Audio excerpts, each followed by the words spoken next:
friends, how's it going? Today I have a Xerneas Sprukit to open and build for you. This is kind of a new thing for me. I haven't built anything on this channel before, but I have built things in the past. I really love Zoids. That was one thing that I always built when I was younger, and so I thought I would get back into the groove of building models with this Xerneas Sprukit. Now, these are actually the Americanized versions of the Plamo sets in Japan. And if you're unfamiliar with Plamo, they're basically little plastic model kits that involve a lot of stickers usually, which are very annoying, and I'm sure Xerneas will have them too. And you build them without any scissors or without any knives or glue or anything like that. It's just 100% you poke out the plastic from a little rack thing and then you put it together. You just snap it together. It's snap together goodness. So as we're going over the box here, we notice on the back that it has a little schematic of all the pieces for Xerneas. There are only 42 pieces in this figure. And then you also see a Pikachu and an Yveltal on the bottom, and that's because those are also figures that you can get. There's a Pikachu, Yveltal, and a Mewtwo also. But since we're done looking over the box, I figured we might as well just jump right into this awesome figure. So when you open the box, this is what you get. You have a plastic bag filled with the parts and then some stickers to build your awesome Xerneas. And then when you open the bag, you see these racks of just plastic things that you have to pop out on your own. And then there's also a booklet to instruct you as to how to build the Xerneas in the first place. So I'm just going through, show you what it looks like. This is what I'm looking at this whole video to figure out how to build this thing. In the inside, it's kind of detailed. It's just pictures. There's no words, so there's no language barriers or anything with this one. It's just pictures, and then it's basically just split up into parts, and then you put it all together. But here we've got our first part. You're putting the next piece on the body piece, and then we've got a leg piece, which was making me very angry for a while.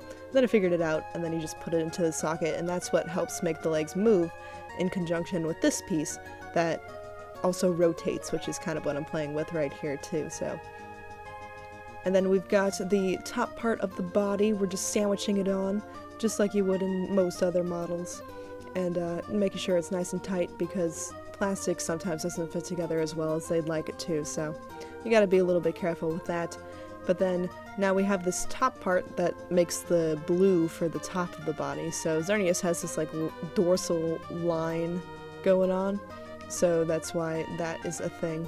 They didn't want to make that a sticker. And then also you can see where his head is supposed to move. Now this sticker made me a little angry. This happens in a lot of Plamo modeling kits where there are holes on the back of most of these pieces, and so sometimes they try to cover those holes when they would otherwise show with stickers. And Plamo stickers are not the best quality. They definitely don't look like the plastic. And I'll show you in a little bit after I put his chest on here how it looks. You can definitely tell when you turn it around here that that is a sticker and not actually plastic, but it does cover up the holes okay, so that's good. And then now we're putting on the sticker for the rest of the dorsal line for Xerneas. It continues throughout his tail. I guess they decided not to actually make that plastic, but it looks okay. Then there's the sticker for the front, and then there's legs. There's two parts to each front leg so that you can bend them at the knee, which makes it look really, really cool. And then of course you can rotate it off of the body also. Now we're going to go on to the second front leg.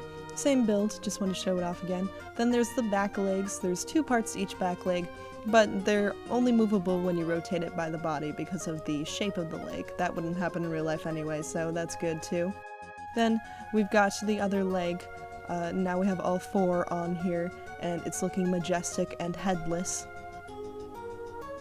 Then we've got the horns. Now the horns are all sticker basically. The tan part that you see there is not sticker, but then the colors are sticker, and they look really cool. I mean, I feel like I did a good job with the stickers regardless of how hard it was, because they're nice and sparkly and they look really nice.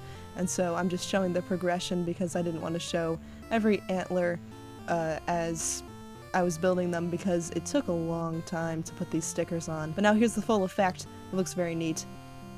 It's definitely very colorful, just like Xerneas should be. There's 3 stickers on each antler to replicate how it actually is in the game. And then now we're putting the face together, which is exciting.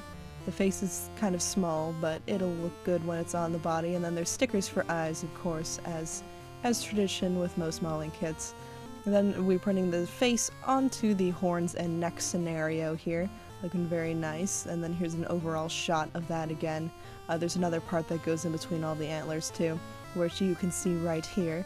Makes it look nice and stripy on the nose too, so that's good. That's how Xerneas is supposed to look. And then next we have the neck on, and then we're going to put him on the final chest part, and then Xerneas is done at this point. He looks very majestic, and you can make him look even more majestic because there is a stand, and the stand is Pokeball light, so you can see.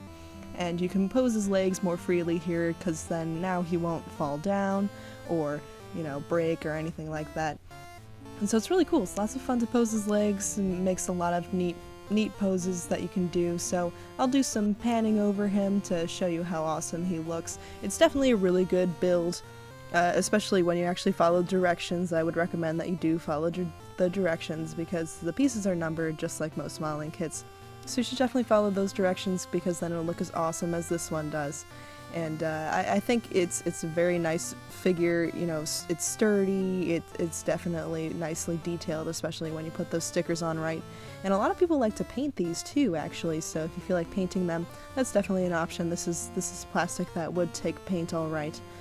So it's a really good figure. I really highly recommend this one. And I'm going to show you how posable it is, because that's definitely another plus, is that you can pose it in a lot of different things. So here we've got a prancing pose, looking very fanciful, like the fairy type it is. Then we've got a more violent pose, I guess. His antlers are poised and ready to fight whoever comes in his way. And then we've got a nice little pose where he's kind of jumping up halfway, kind of like horses do. I don't know, I thought it'd look cool. So there's so many different other poses that you can do with this figure, and I would highly recommend you buy it and build it and pose it and tweet pictures at me for it. I'll have a link to my Twitter in the description, of course, and so I can see all of your beautiful Xerneas poses and compliment on how awesome it looks. So thanks for watching this little review and build and exploration of this awesome Xerneas figure, and I will catch you all on the flip side.